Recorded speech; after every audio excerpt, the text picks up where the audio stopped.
The hidden reason. Most men are rejected, and it's not what you think. It's a brutal truth. Many of the men who get rejected by women are in fact more stable, more loyal, and more emotionally available than the ones who get chosen. But being better on paper means nothing if your energy is off. Most men operate with a flawed psychological model, one that tells them to overperform to hide every insecurity, to never falter, and to chase approval at all costs. And in doing so, they unknowingly project something deeply unattractive, neediness, masked as effort. Women aren't consciously measuring your resume. They feel your vibe. When you try to impress them by always being available, always agreeable, always accommodating, what you're actually doing is broadcasting a subtle message. I'm not enough unless you pick me. And that message repels even if everything else about you is impressive. Your intentions might be genuine. You might truly care. But when you approach with a performative mindset, trying to win her over instead of simply being who you are, she senses that you are not grounded in your own value. The man she ends up choosing may be imperfect, even flawed, but he's real. He doesn't chase. He doesn't try to earn her affection. His energy says, I am already complete, and you're welcome to be part of this world, but I don't need you to validate it. That presence alone is powerful. It's calm, steady, and paradoxically magnetic. Men who struggle with rejection often fall into a trap of thinking they just need to be nicer or do more. But the truth is, women aren't rejecting them for a lack of effort. They're rejecting the emotional frequency that screams lack. You don't need to become colder, harsher, or manipulative, but you do need to stop approaching attraction like a job interview. Women don't want the perfect resume. They want a man whose energy speaks before his words ever do. A man who knows his worth, carries it effortlessly, and isn't afraid to let go of what doesn't choose him back. Because in the end, attraction isn't about proving you're good enough. It's about remembering that you already are, and letting your presence say what your words never could. Why trying to be perfect is exactly why she's not choosing you. You were taught to be perfect, to always have the right answer, to hide your confusion, to suppress your insecurities. From a young age, you were conditioned to believe that being flawless was the key to being loved. But here's the paradox. No one told you the more perfectly you perform, the less human you become. And the less human you appear, the harder it is for anyone, especially women, to truly feel drawn to you. Carl Jung, one of the greatest minds in psychology, called it the shadow, the darker parts of ourselves we try to bury, the fears, the doubts, the anger, the shame. But Jung discovered something revolutionary. What we hide is often the very thing that gives us depth. And it's that depth, not polish, that creates attraction. When you repress your imperfections, you become predictable, shallow, and emotionally flat. You may seem agreeable, safe, polite, but also forgettable. What draws people in, especially women, is not flawlessness, but aliveness. And aliveness only exists when you stop performing and start revealing. When you admit that you don't have it all figured out. When you speak your truth, even if it's messy. When you let her see the man behind the mask, not because you're trying to impress her, but because you've made peace with who you are. Ironically, the man she chooses isn't better than you. He may be less educated, less polished, less refined, but he feels real. He's not playing a role. He exists with a kind of raw, grounded presence that you can't fake, and that presence is intoxicating. Most men are so busy trying to seem confident that they forget what confidence actually feels like. It's not about knowing everything, it's about being comfortable not knowing. It's about owning your contradictions instead of trying to hide them. That's what makes you magnetic. You don't need to be perfect to be chosen. In fact, perfection kills presence. Women aren't waiting for you to impress them with a flawless image. They're waiting to feel you, to connect with someone real, someone who can sit with his own darkness without shame. Because at the end of the day, authenticity isn't weakness, it's power. And when you embrace it, she won't just notice. She'll feel it in her bones. The performance that's pushing her away, and you don't even know you're doing it. Every time you ask yourself, what should I say next? Or what would a confident man do right now? You've already left your authentic self behind. In that moment, you've stepped out of presence and into performance. And while you might think you're being strategic or smooth, the truth is you're broadcasting insecurity. You've become a version of yourself that's trying to be accepted, and that version, no matter how well rehearsed, is never chosen.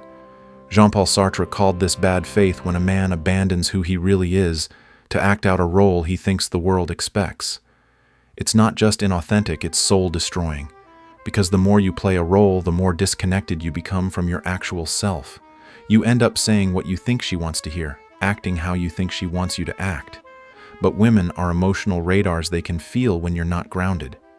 Even if you say all the right things, something in your energy feels off, contrived, hollow.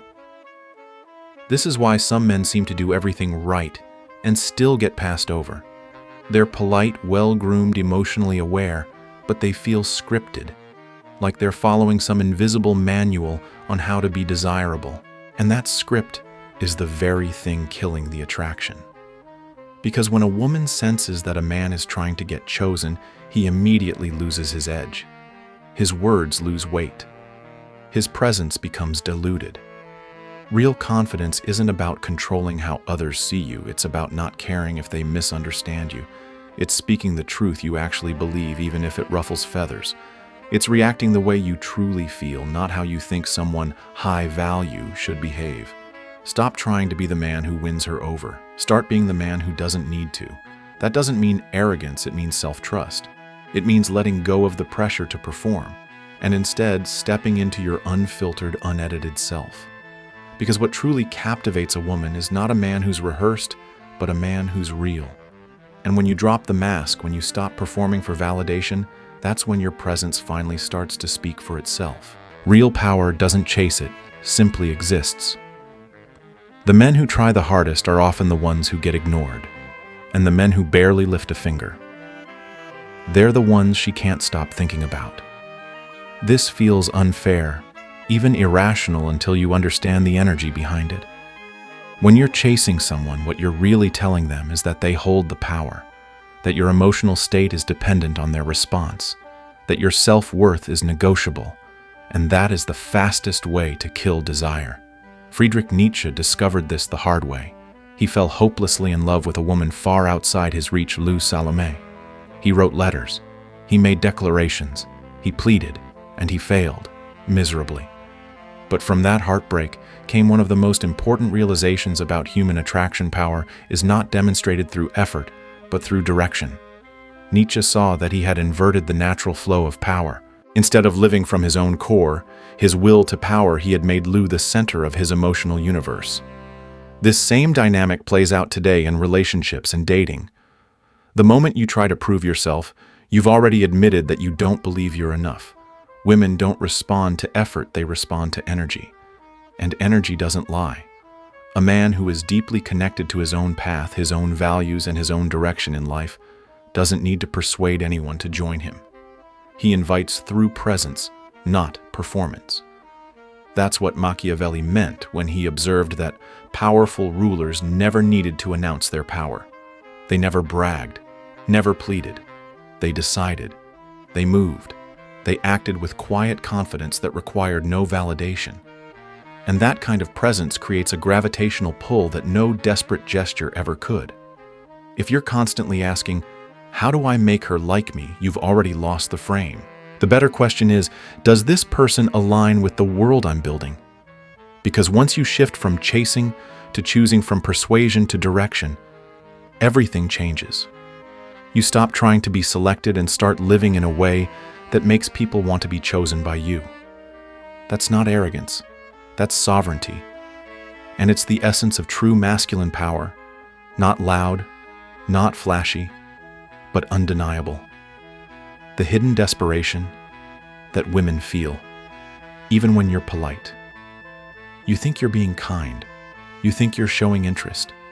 You think that by being available, generous, and attentive, you're proving that you're boyfriend material. But under the surface, your energy tells a different story, and women feel it long before they understand it. What they're sensing isn't your charm, it's your need for validation. And that need, no matter how subtly it shows up, is emotionally repellent.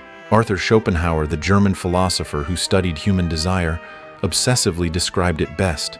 The more desperately we want something, the further it seems to slip away. Because intense wanting creates tension. It distorts reality. And in relationships, it creates pressure, not intimacy.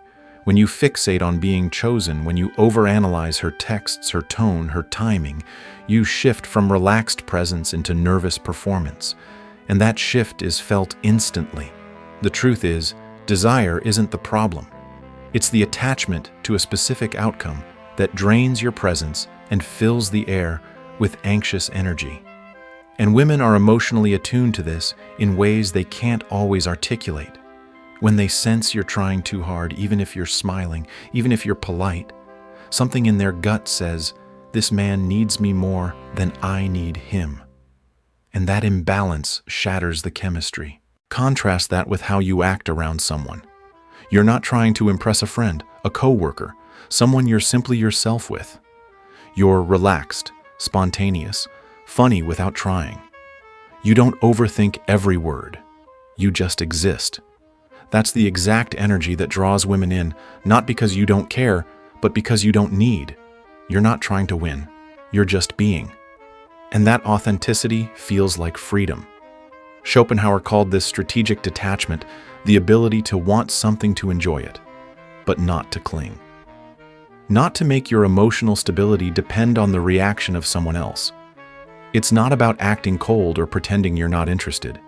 It's about cultivating an inner abundance so full that even rejection can't shake it, because when you stop needing her approval to feel valuable, your energy shifts. You become light instead of heavy, free instead of desperate. And that shift doesn't just make you more attractive, it makes you untouchable. The power of saying less. Why silence is more persuasive than words. Every time you try to explain your worth, you dilute it. Every time you speak to convince someone of your value, you imply it wasn't obvious. Most men don't realize that their greatest weakness in communication is their overuse of it. When you're constantly talking, trying to justify, to impress, to entertain, what you're really doing is begging to be seen. But true presence doesn't need to be announced. It's felt. And often the most powerful thing you can say is nothing at all. Ludwig Wittgenstein, one of the most profound philosophers of the 20th century, spent his life studying the limits of language. He came to a radical conclusion: most of what matters in human connection can't be said, it must be shown. Words are tools, not truths, and when they're used to perform instead of reveal, they become noise. How many times have you tried to impress a woman by telling her how kind, interesting, or different you are? How many times have you listed your qualities hoping she'd see your potential? And how many times did it fall flat? It's not because you weren't valuable. It's because you were trying to prove it. And in doing so, you undermined the very value you were hoping she'd recognize. Real power, like real confidence, is quiet. It shows up in the way you hold eye contact without flinching, in how you stay calm in awkward silences, in how you speak only when you have something meaningful to say. When you're grounded, your stillness carries more weight than 1,000 well-crafted sentences. Wittgenstein himself was famous for long pauses. In his lectures, he would often stop mid-sentence and sit silently, not because he was unsure, but because he respected the weight of his words. He refused to speak until he had something true to offer. And that restraint made people lean in. In dating and conversation in life, don't rush to fill the silence. Let it breathe. Let her feel you instead of just hearing you. Because a man who doesn't need to over-explain is a man who knows who he is. And that kind of presence, it's unforgettable. When you're always available, you become invisible. You were taught that being there for someone, always responding, always ready, always present, is a sign of care. And it is to a point. But when your availability becomes constant, it loses its value. What was once thoughtful begins to feel desperate. What was once comforting becomes predictable. And in the eyes of a woman, the man who has nothing better to do than orbit around her quickly fades into the background. Martin Heidegger, a philosopher known for his work on existence and authenticity, explored this dynamic through a radical lens. He isolated himself in a cabin in the Black Forest, no phone, no electricity, no social validation. While others pursued applause, he chased solitude. Why? Because he believed that to truly know yourself, you must separate from the noise of the world. That includes the need for approval, attention, and constant connection. The truth is, when your life revolves around another person, especially someone you desire, you cease to be the center of your own gravity. You become a satellite. You start reacting instead of creating. And in doing so, you lose the very magnetism that once made you interesting. Women can feel this shift. Not consciously, perhaps, but something deep in their psychology tells them this man is always available because he has nothing else that fulfills him. And that's not attractive, not because it's wrong, but because it communicates emotional emptiness. When your presence is constant and unearned, it becomes taken for granted. Contrast that with the energy of a man who has a rich inner world, passions, goals, solitude that restores him. He doesn't answer every text instantly. Not out of arrogance, but because he's immersed in something that matters. And when he shows up, his presence carries weight. It feels like a gift, not a default. Heidegger called this being for oneself, a way of living where you define yourself by your internal compass, not by how often you're needed. That kind of life makes your time scarce, your words meaningful, and your presence unforgettable.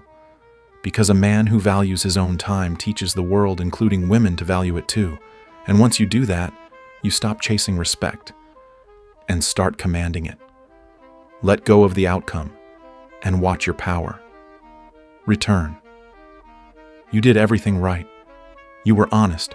You showed up. You cared. And still, she walked away. Maybe she chose someone else. Maybe she ghosted you. Maybe she said, "You're amazing, but I'm not ready." And you sat there wondering, what more could I have done? But that question, though it comes from pain, reveals a dangerous illusion. The belief that if you just try hard enough, say the right things, become the perfect man, you can control the outcome. Albert Camus, the French philosopher, called this the absurd, the painful gap between how we believe life should work and how it actually does. We think effort should equal reward, that goodness should be reciprocated, that love should be earned. But the world doesn't follow a code of fairness. In love and in life, people choose based on timing, emotion, chaos, confusion, not logic, not merit. And the more you cling to the idea that you can make someone choose you, the more you give your power away. Let that sink in. Trying to control the outcome is the most exhausting form of powerlessness. It breeds anxiety, overthinking, resentment. It turns your attention outward, obsessing over their responses instead of anchoring into your own state. That desperation, even if hidden behind calm words and polite smiles, is felt. And it repels. But here's the shift: when you truly accept that you cannot control how someone feels, your energy changes. You stop performing. You stop predicting. You stop pleading. You become still, grounded, real. Your focus returns inward, not as a retreat, but as a return to sovereignty. Camus didn't tell us to give up. He told us to let go of illusion. And in doing so, we gain the one thing we actually can control: our presence. You can't make her love you. But you can love yourself so deeply that her decision no longer defines your worth. In that moment, when you no longer need to convince, to impress, or to win, you become dangerous in the most beautiful way. Because now you're not seeking acceptance, you're offering your truth. And whether she stays or leaves, your center remains unshaken. That's what freedom looks like. And it's where real attraction begins. She doesn't choose with logic. She chooses with feeling. You've probably told yourself before, if she could just see how good I am for her, how kind, how loyal, how thoughtful I'd be the one she chooses. And you believe it because it makes sense. You've compared yourself to other men. She's dated men who mistreated her, ignored her, or never valued her, and it frustrates you. Why is she drawn to someone who offers so little while you offer so much? The answer is as uncomfortable as it is liberating. Attraction doesn't follow logic. It obeys emotion. Blaise Pascal, the 17th century mathematician and philosopher, once said, "The heart has its reasons which reason knows nothing of." And this isn't poetic exaggeration. It's human nature. We like to believe that people make decisions with their minds. But the most important decisions, who to love, who to trust, who to follow, are made by feeling, not thinking. This is why presenting your resume to a woman, listing your virtues, explaining your intentions, or showing how you're better than other men almost always backfires. Because even if your logic is sound, if her heart doesn't feel it, nothing will change. In fact, the more you argue your case, the more desperate you seem.